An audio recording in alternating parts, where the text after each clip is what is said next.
கிறிஸ்துவுக்குள் மிகவும் பிரியமானவர்களே, இயேசு கிறிஸ்துவின் நாமத்தில் உங்கள் யாவரையும் அன்போடு கூட நான் வாழ்த்துகிறேன். இந்த நாளிலும் தேவன் நம்மோடு கூட இடைப்படுகிற ஒரு வார்த்தை யாக்கோபு 1:17 நன்மையான எந்த ஈவும் பூரணமான எந்த வரமும் பரத்திலிருந்து உண்டாகி ஜோதிகளின் பிதாவினிடத்திலிருந்து இறங்கி வருகிறது. அவரிடத்தில் யாதொரு மாறுதலும் யாதொரு வேற்றுமையின் நிழலும் இல்லை. ஆம், இந்த வார்த்தையின் மூலம் தேவன் இன்றைக்கு நம் ஒவ்வொருவரோடும் கூட இடைப்படுகிறார். இந்த வார்த்தை நமக்கு நல்லா தெரிந்த ஒரு வசனம்தான். அப்போ நன்மையான ஈவுகள், பூரணமான வரங்கள், பர்ஃபெக்ட் கிஃப்ட் எல்லாமே குட் அண்ட் பர்ஃபெக்ட் கிஃப்ட் எங்கிருந்து வருதா? பரத்திலிருந்து நமக்கு உண்டாகி ஜோதிகளின் பிதாவினிடத்திலிருந்து நமக்கு இறங்கி வருது. அவர்கிட்ட மாறுதலும் கிடையாது, வேற்றுமையின் நிழலும் கிடையாது.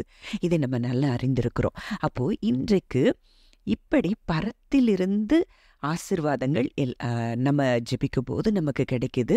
எத்தனையோ விதங்கள் நன்மையானவைகளை நம்ம அவருடைய பிள்ளைகளாய் நமக்கு செய்யும்போது பரத்திலிருந்து எத்தனையோ நன்மைகளை நம்ம பெற்றுக்கொள்கிறோம். ஆனால் இன்றைக்கு தேவனினோடு பிரத்யட்சமாய் பேசின ஒரு வார்த்தை, ஒருவேளை இன்றைக்கு யாராவது இப்படிப்பட்ட சூழ்நிலையில் நீங்கள் இருப்பீங்கன்னா உங்கள் ஒவ்வொருத்தரோடும் கூட தேவன் இந்த வார்த்தையின் மூலம் இடைப்படுகிறார்.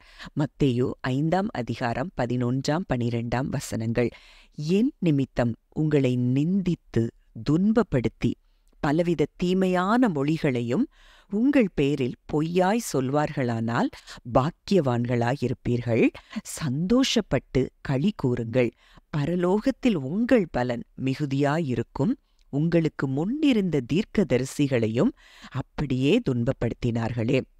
அப்போ இன்றைக்கு தேவன் என்ன சொல்றாருன்னா, ஒருவேளை நீங்க அப்படிப்பட்ட இடத்துல இருக்கலாம். அவரை நேசிக்கிறது நிமித்தம் உங்களை நிந்தித்து துன்பப்படுத்தி வித தீமையான மொழிகளையும் உங்கள் பேர்ல அவங்க பொய்யாய் எந்த ஜனங்கள் சொன்னாலும் நீங்க தான் யாரா? பாக்கியவான்கள். ஒருவேளை நீங்க நினைக்கலாம், நான் நல்லது தானே செய்யறேன், நல்லது தானே பண்றேன், ஆனா எனக்கு ஏன் எதிரா இந்த ஜனங்கள் எழும்பி இருக்கிறாங்க, எனக்கு ஏன் எதிரா எனக்கு இப்படி பேசுறாங்க, என்னை ஏன் இவ்வளோ துன்பப்படுத்துறாங்க அப்படின்னு சொல்லி நீங்க நினைப்பீங்கன்னா, தேவன் சொல்லுகிறார், நீங்க தான் பாக்கியவான்கள். அப்போ ஆண்டவர் சொல்றாரு, உலகம் உங்களை பகைத்ததானால் ஆச்சரியப்படாதீர்கள், அது உங்களை பகைக்கிறதற்கு முன்னமே என்னை பகைத்ததென்று அறியுங்கள்னு சொல்லி தேவன் சொல்றார். அப்போ ஒருவேளை நீங்க இன்றைக்கு இருதயத்துல உண்மையா அவருக்கு பிரியமாய் வாழ்ந்து எல்லாரையும் நேசித்து எல்லாரும் நல்லா இருக்கணும்னு சொல்லிதான் நீங்க விரும்புறவங்களா இருக்கலாம். ஆனால் உங்களுக்கு அப்படிப்பட்ட தீமையான வார்த்தைகள், தீமையான மொழிகள், உங்களுக்கு ஒரு நிந்தனை, துன்பம் இதெல்லாம் வருது அப்படின்னா நீங்க பாக்கியவான்கள். சந்தோஷப்பட்டு நீங்க களி கூறணுமா. பரலோகத்துல உங்க பலன் எப்படி இருக்குமா? மிகுதியா இருக்குமா. அப்போ நன்மையான ஈவுகள் பரத்திலிருந்து உண்டாகி நமக்கு வருதுன்னா, இப்படிப்பட்ட துன்பங்களை அனுபவித்த உங்களுக்கு பரலோகத்துல இருந்து உங்களுக்கு மிகுதியான நன்மைகளும் வந்து சேரும் என்று சொல்லி தேவன் வாக்கு கொடுக்கிறார். உங்களுக்கு முன்னிருந்த தீர்க்கதரிசிகளையும் அப்படியே துன்பப்படுத்தினார்களே. அதனால நீங்க என்ன செய்யணும்? எதை பத்தியும் நீங்க திங்க் பண்ணாம அவருக்குள்ள நீங்க சந்தோஷப்பட்டு களி கூறணும். ஏன்னா உங்களுக்கு கிடைக்க போகிற பலன் அது மிகுதியா இருக்கும்.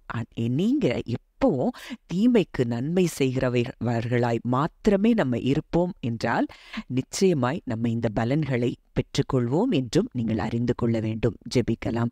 அன்பின் பரலோக தகப்பனே, நன்றியோடு உம்மை துதிக்கிறோம், ஸ்தோத்தரிக்கிறோம். அப்பா, இந்த நாளிலும் நீர் எங்களோடு கூட இடைப்பட்ட இந்த வார்த்தையின்படி ஆண்டவரே, நன்மையான ஈவுகள், பூரணமான வரங்கள் எங்களுக்கு உம்மிடத்திலிருந்து வருகிறதற்காக நன்றி செலுத்துகிறோம். அதிலும் குறிப்பாய் அப்பா, உங்க நாமத்தின் நிமித்தம் துன்பப்படுத்தி பலவித தீமையான மொழிகளையும் பொய்யாய் சொல்லப்பட்டு அதி நிமித்தம் துக்கப்பட்டிருக்கிற உம்முடைய பிள்ளைகளுக்கு இன்றைக்கு நீர் பேசி இருக்கிறீர் தகப்பனே. அந்த வார்த்தையின்படி பரலோகத்தில் அந்த பலன் அவர்களுக்கு மிகுதியாய் இருக்கிறதுனால இந்த நாள்ல இருந்து அப்படிப்பட்ட ஜனங்களுக்குரிய அந்த நன்மைகளை நீர் பரத்திலிருந்து நீர் கொடுக்கிற தயவுக்காய் நன்றி செலுத்துகிறோம். அப்பா, மற்றவர்களுக்கும் உம்மை நேசிக்கிறவர்களுக்கும் வித்தியாசத்தை உண்டு பண்ணுகிற தேவன், நான் உன்மேல் அன்பாய் இருக்கும்படி அறிந்து கொள்ளும்படி செய்வேன் என்று சொன்ன தேவன், அப்படியே நீர் செய்கிறதற்காக ஸ்தோத்திரம்.